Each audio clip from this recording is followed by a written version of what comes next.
Hey, comic fans, welcome back. Thanks for joining us again as we continue our talk about the great comic boom and bust of the mid-90s. Now, in early 1994, the comic industry was still reeling from Deathmate. Speculators were leaving the hobby in droves as they discovered their extra copies of Death of Superman, all those pre-Unity Valiants, all those Image #1s were not going to make them rich. They were disillusioned and they did what all get-rich-quick people do. They moved on to the next fad, which in this case was non-sports trading cards and POGs. Good luck with that, guys. Well, that devastated the industry, and just for perspective, in 1993, there was 9,400 comic shops. 1 year later, that number had decreased by 40%. The industry needed somebody to step up. They needed the undisputed, acknowledged leader to, as my wife would say, make good choices.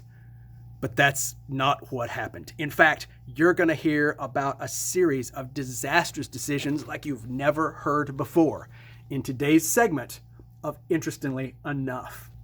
Now, this topic was suggested to us by Brent McClendon, who writes in, "Hey Dave, how about you tell us about the great comic crash of the mid-90s? Thank you again, Brent." Now, this is the second part because we can't talk about the bust without talking about the boom. So if you haven't seen that segment, go back and watch it right now. I'll wait. Okay, are you done? Welcome back. Now, let's get going. And it brings us to 1994. In February 6th of 1994, Jack Kirby passed away in his Southern California home of heart failure. Now, this was devastating news. Honestly, even though Stan Lee was the person most publicly identified with Marvel, to comic fans, Jack Kirby was its heart and soul. He was the man, at the very least, most responsible for their most creative period in the 60s. He was the man most responsible for having a hand in creating so many of their iconic characters. It really was a blow to the morale of the whole industry. Creators poured out sentiment for such a long period of time. It really was a big deal, but Jack Kirby himself would not have recognized the Marvel Comics of that year. In fact, in 1994, Marvel was undergoing an identity crisis. Just again, for perspective, in 1988, comic publishing accounted for 90% of Marvel's total revenue. But in 1994, that number had dropped to 37%. Ron Perlman, we talked about him last time, referred to Marvel as his mini Disney. What he was interested in with the intellectual properties, the characters, to license them out. As far as he was concerned, that was the value, not the books themselves. So he spent his time working on merchandising, which he did okay, but more importantly, he did what he loved to do, and that was acquire other companies. Marvel had already acquired Fleer, the sports card manufacturer. But then they went about and acquired a large stake in the toy manufacturer Toy Biz and the Italian sticker maker Panini. So they were spending a lot of money doing those kind of things. Meanwhile, their publishing end was not doing all that well, certainly not as well as they were used to doing. They had to do something, and what they came up with was Marvolution. Now, Marvolution essentially got rid of the editor-in-chief. And that was the person who for decades had made the Marvel Universe run smoothly and had kept it a single coherent entity. But Tom DeFalco was out, and what was in was 5 group editors. So they have 5 editors that would each manage a separate section of the Marvel Universe. One editor was in charge of all the X books. One editor was in charge of all the Spider-Man related books.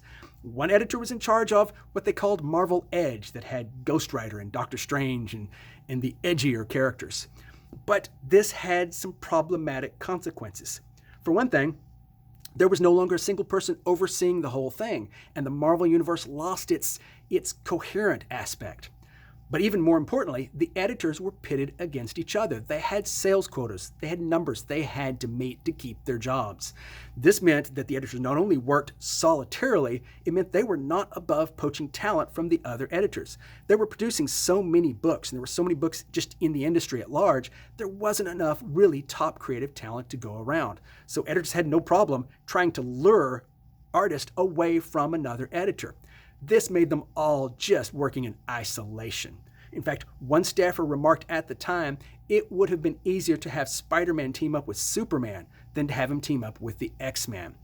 Now, if they had worked together instead of in isolation, they probably would have known this next thing was not a good idea. Now, if you remember my segment on Gwen Stacy, you remember this. It was the Clone Saga. It was introduced in the 70s. It was just a story, and it introduced a Spider-Man clone and a Gwen Stacy clone, but at the end of it, the Spider-Man clone dies, and it's done. It's a story. It's finished. Except Marvel decided to resurrect it. And so they come up with, in the Spider-Man books, a mysterious character that shows up, and oh, it's the Spider-Man clone. He didn't die. But wait, there's more, because it's not the Spider-Man clone. It's the real Spider-Man, the guy that's been wandering around all of this time. That was actually the clone. So goodbye, Peter Parker. Goodbye, Mary Jane. This is the real guy. And so what they told fans was, all those stories you've been reading for the last 20 years, all those classic tales that you bought and collected and loved, yeah, they weren't the real guy. It was a clone. The real guy's back now, so you can toss all those out. Hey, we brought the real one back. Needless to say, this did not go over very well with Spider-Man fans. In fact, to this day, it's considered a disaster. Now, Marvel tried to make up for it by publishing lots of shiny colored, chromium enhanced spin-off books and new number ones like Generation X.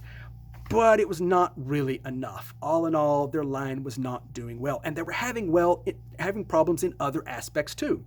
They raised the price of all their books. They raised them a quarter, up to $1.50. This was now a 100% increase from just the beginning of Ron Perlman's tenure. More expensive books was another reason to push fans away, and yet they still had money issues because a lot of their money was tied up in Fleer, the sports car manufacturer. But 1994 was the year the baseball players went on strike. Well, if MLB players are on strike, people aren't all that interested in buying their trading cards. So they were kind of hurting for money. But another company that was hurting for money was Malibu. Remember them? They were the ones that had Image, but Image at this point had already left. And so Malibu had reacted by creating their own superhero universe, the Ultraverse. It was actually doing pretty well, at least better than a lot of other people were doing with it. But they were spending a lot of money on what they called the Bravura line. Now, the Bravura line was attracting top flight creators like Jim Starlin and Howard Chaykin, Walt Simonson, Peter David, people like that. But this line was pretty expensive, and it was costing them money, but not nearly as much money as their other main task, which was trying to develop Ultraverse characters for video games. All this combined was losing them $200,000 a month. Now, some companies might could have absorbed this, but they were just not a big enough company to handle those kind of losses. So the word on the street was that DC was in negotiations to buy them. Once Marvel got wind of this, they swooped in, and on November 3rd, they outbid DC for Malibu. And they came away with the company lock, stock, and barrel, but nobody could understand why. Why did they take this company? Well, they said at the time that they wanted their state-of-the-art digital coloring system. But this has since been debunked. There was plenty of coloring systems out there. Ultimately, they wound up not using it very much. That wasn't the issue. Several other things came into play, but the most common theory now has to do with market share. You got to understand, Marvel was used to being the undisputed leader. They usually held a huge lead over everybody else, in many cases everybody else combined. But they had lost sales. They still were ahead. They were in no danger of DC overtaking them, but DC had made up ground, and they were afraid that if DC got Malibu, and Malibu made any significant gains in their line, their Ultraverse got more successful with DC's know-how and backing, or if they come up with another deal, like their Image deal, that DC could overtake Marvel in market share. And this was unacceptable. Ron Perlman used Marvel's status as the number one publisher in comics as a means to get cash anytime he needed it to leverage against his other companies. So he would move cash around, and this was a principal part of that. So we don't know for sure what happened, why the reason was, but for whatever the reason, they had Malibu, and nobody thought it was a good idea. But it's about to get a lot worse because we move to the end of the year. And in December, Marvel threw its annual Christmas party. Everybody had a good time. Except right after it, they fired the lady who put it together and planned it. They fired 24 more employees, including a couple of editors. And they canceled 20 books. Nobody knew what was going on. We were waiting for the other shoe to drop. And on December 28th, that other shoe dropped. They announced that they had purchased the New Jersey-based comic book distributor Heroes World. Now, Heroes World was a fairly small East Coast distributor. It was not designed to handle, it did not have the infrastructure to distribute across the United States, but Marvel thought, we're Marvel, we can make this happen. It was not a good idea. Now, they said at the time it was so that they could have better control over information flow, so that retailers could know what Marvel was doing better than under the system with multiple distributors.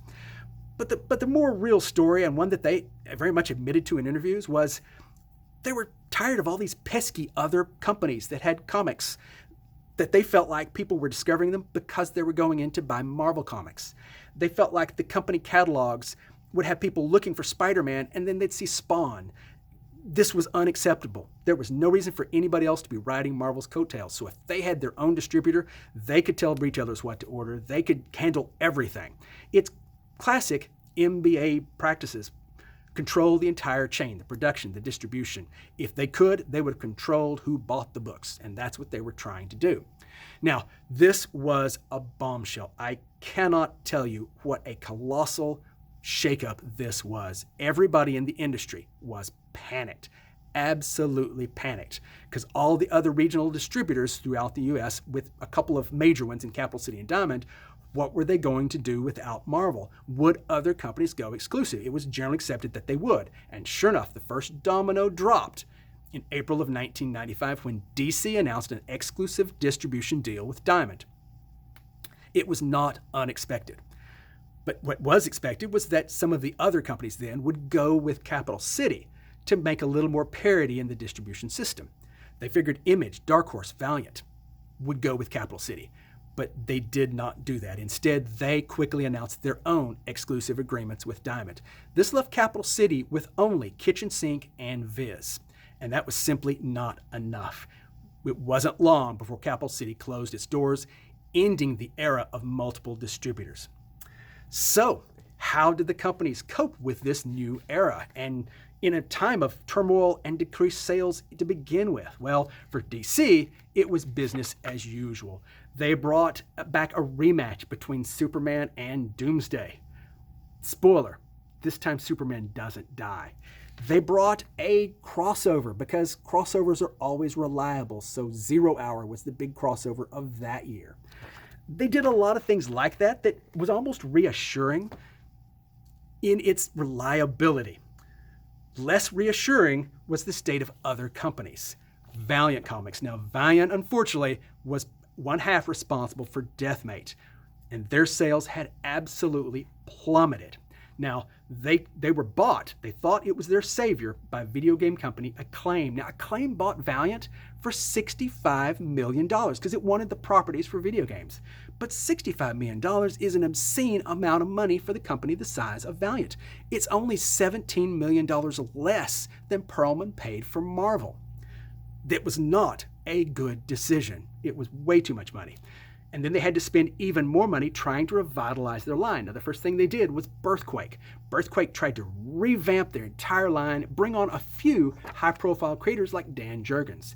But it didn't work. It did not work at all. For example, in 1993, Magnus Robot Fighter was selling an average of 200,000 copies an issue. Through this period, that title had dropped to 22,000 copies. It was a significant crashing of their line, and they wouldn't last too much longer. Now, another company then entered the fray that did have lots of money to spend and ideas, and that was Techno Comics. Techno Comics was the brainchild of a couple of founders of the Sci-Fi Channel, and they thought comics were a great place to develop properties for us to use. So they had lots of money and they had lots of connections. Now, a lot of that money went to celebrity creators, people like certainly Neil Gaiman, Gene Roddenberry, Leonard Nimoy, Isaac Asimov. They were supposedly creating these characters for properties for movies and TV. Now, it turned out that the big celebrities had nothing to do with books other than their name on the cover. Almost universally, it was acknowledged that other people wrote them, drew them, just pretty much did everything. But it didn't matter, at least initially. Initially, they sold pretty well thanks to a $1 million publicity push from the creators of the Sci-Fi Channel. They had money to spend, and they spent it. I, for years, had a Techno Comics t-shirt that they sent me for free. I wore it until it fell apart. It was a promising start that then quickly fizzled, and this company would only last 2 years. So what about everybody else? Comic sales were cratering. How were they going to stay afloat? Well, that brings us to the whole bad girl phenomenon. Comic book industry cleavage was nothing new, but man, oh man, it became the end product for so many books. And that's what we got stuck with for a couple of years. Characters like Lady Death, characters like Fang from Sirius, characters like Evangeline from Rob Liefeld and his Maximum Press imprint. I mean, not only do we get a shiny foil cover, we get the usual display of cleavage. And let's face it, nothing says you respect the intelligence of your readers like a babe in hot pants with a humongous sword. And we got Glory, who's a totally different character because Evangeline had hot pants and Glory had a one-piece bathing suit and thigh-high boots and a sword. And it got worse because the smaller the company, the more they were willing to pander. And we got characters like Razor, and we got gimmicks like swimsuit issues. Literally nothing more than pictures of the character in swimsuits. Or in the case of Top Cow from Image, even Image got in on this with lingerie special. This was the low that they sunk to, and it kept a few of them afloat for a while. But in all honesty, eventually they all got what they deserved, and with a couple of exceptions, most of these companies were gone within a couple to a few years. Which brings us to the final chapter in our story, and it is about Marvel, and it's chapter 11. Now, in 1995, Marvel released the Age of Apocalypse. Now, Age of Apocalypse did pretty well, and frankly, to this day, this is a well-regarded series. Fans of that era loved this series. But they didn't love a lot of the other stuff Marvel was producing. And in fact, Marvel reported its first financial loss under Ron Perlman. And it was actually their first financial loss in a lot of years. So as we go into 1996, Perlman proposes a massive reorganization plan. It's going to involve a merger with Toy Biz, him spending $350 million to obtain stock in Toy Biz that he didn't already own, and then since Marvel was merged with Toy Biz, then he would get back shares, which would still maintain his 80% controlling stock. But problems came up almost immediately. There were reports of bondholders being told of this plan, and then they went and promptly dumped stock. So lawsuits started flying, and they were in court every day of the week. Now, one of these major bondholders that did not apparently hear about this in advance was Carl Icahn. Now, Carl Icahn was one of the inspirations for the character Gordon Gekko in Wall Street. He was a corporate raider of the First Order, and he saw opportunity. His idea was if he blocked Ron Perlman's plans, Marvel would default on all their loans, the banks would default, and the bondholders would collect a significant amount of collateral in the form of controlling stock. So he went to work and immediately went to court. Now, in court, it became a four-way battle. 4 players, all with their own agendas. Toy Biz was there because Toy Biz wanted to protect its exclusive and non-expiring license, because when Marvel acquired a share in Toy Biz, what they gave them for that share was the forever rights to make toys of their characters. Toy Biz did not want to lose this, so they were in court trying to protect their investment. Another player was the banks, who just wanted their hundreds of millions of dollars back. And then there was Ron Perlman, who wanted to maintain control of Marvel, and Carl Icahn, who wanted to take it from him. Well, in the end, the judge ruled against Ron Perlman. He ruled that Icahn and his fellow bondholders could foreclose on the stock collateral. This pretty much ended that story. Perlman withdrew his reorganization plan on the condition that Carl Icahn and his new board would not bring legal action against Ron Perlman for mismanagement during his entire run at Marvel, which included pilfering money for lots of things, shifting it to other companies, just the things that corporate raiders and guys like this did. This was finally and mercifully the end to the Ron Perlman era. How big of an era was it? They didn't get bigger, they didn't get lower. We've never seen this kind of extreme before. In the early 90s, at the beginning of Ron Perlman's era, many comics were selling well over 1 million copies. I mean, obviously X-Men #1 with over 8 million copies. But it wasn't just the X-Men. It wasn't just the X-Force. There were a number of books like Turok the Dinosaur Hunter from Valiant that were selling well over 1 million copies. That was the kind of numbers they were doing. But by the end of Ron Perlman's reign, a successful comic was considered to be one that sold over 50,000 copies. This was how far the industry had fallen. And that pretty much brings us to the end of this story. Now, it's going to sound like all comics from this period were garbage. That's really not the case. There were some terrific books from this period. Bone from Jess Smith was outstanding. Kingdom Come came out through this. I talked about Astro City in another segment. Meanwhile, Sandman and a lot of Vertigo books were really good. A book that is not a favorite of mine, but is very popular, Preacher, came out during this period. So there were books that are very popular today. But there was also a lot of junk. Like with any era, you have to wade through it. Guys, I so much appreciate you wading through both parts of this. This is the longest story I have ever told. We're now clocking in at pretty close to 45 minutes. That's why I split it into two. Thank you so much. Hey, don't forget the 3 S's. Like, subscribe, and share. Dave needs his affirmation, people. Guys, again, I appreciate it. I read all the feedback. Thank you so much. We'll see you next time.